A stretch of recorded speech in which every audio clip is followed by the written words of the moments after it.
Sveiki, esu humanitarinių mokslų daktaras Andrius Martinkus. Tęsime mūsų pamastymus apie kintantį pasaulį ir apie Lietuvos valstybės, lietuvių tautos vietą šitame kintančiame pasaulyje.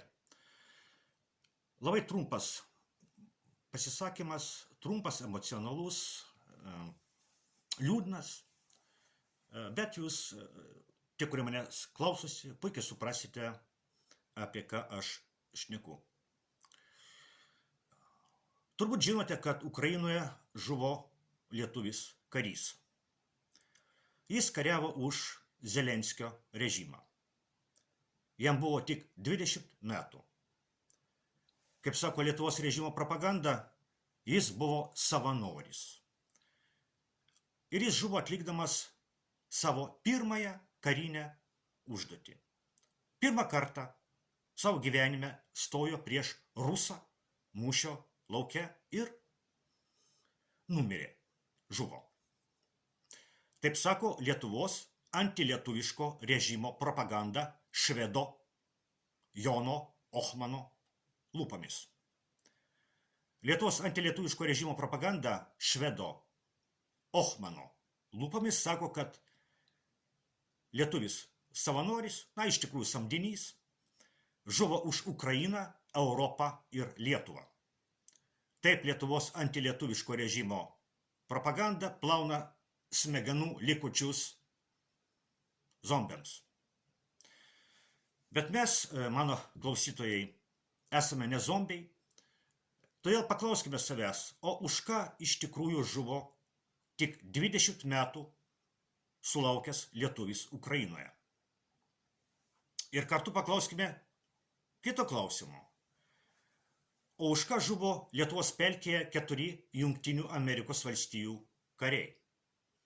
Už ką Jungtinių Amerikos valstijų kariai žuvo rytų Europos pelkėje, būdami daug tūkstančių kilometrų nuo savo gimtinės, nuo savo šeimų, nuo savo žmonų ir vaikų?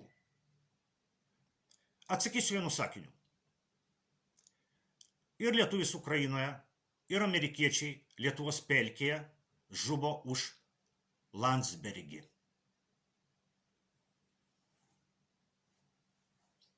Ne konkrečiai už Vytautą Landsbergį. Tie 4 amerikiečiai turbūt net nežinojo, kas toks yra Vytautas Landsbergis. Bet jie visi, ir lietuvis, ir amerikiečiai, žuvo už landsbergizmą. O kas yra landsbergizmas? O landsbergizmas yra globalizmo išraiška Lietuvoje. Globalizmo ir globalistų tikslas yra sunaikinti kolektyvinės tapatybės, religijas, tautas, nacionalinės valstybės ir net patį žmogų kaip vyrą ir moterį. Globalistų tikslas yra sunaikinti šias kolektyvinės tapatybės ir paversti žmoniją beveidę mase, beveidę darbo jėga, beveidžiais vergais, kuriuos galima varinėti iš vieno žemės rutulio taško į kitą. Nepamirškime, ką televizijos eteryje pasakė Vytauto Landsbergio garbintoja Nijolė Oželytė. Ji pasakė, kad po 100 metų Lietuva išnyks ir pasak jos tai bus gerai. Lietuvos prezidentas Gitanas Nausėda išreiškė pagarbą Lietuvos pelkėje žuvusiems amerikiečių kariams ir lietuvių samdiniui žuvusiam Ukrainoje. Nepamirškime, kad Lietuvos prezidentas Gitanas Nausėda bučiavo Ukrainos vėliavą ir sakė, kad šiuo veiksmu bučiuoja Ukrainos karių kraują. Todėl būkime protingi, mano draugai. Jaunas lietuvis Ukrainoje ir 4 amerikiečių kariai Lietuvos pelkėje žuvo ne už Jungtines Amerikos valstijas, ne už Europą,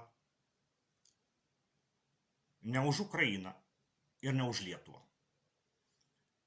Jie žuvo už tuos, kurie nori sunaikinti ir Jungtinės Amerikos valstijas, ir Europos tautas, ir Ukrainą, ir Lietuvą.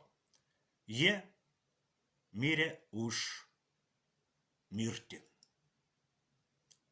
Tokia yra liūdna tiesa, bet reikia gyventi tiesoje, o ne mele.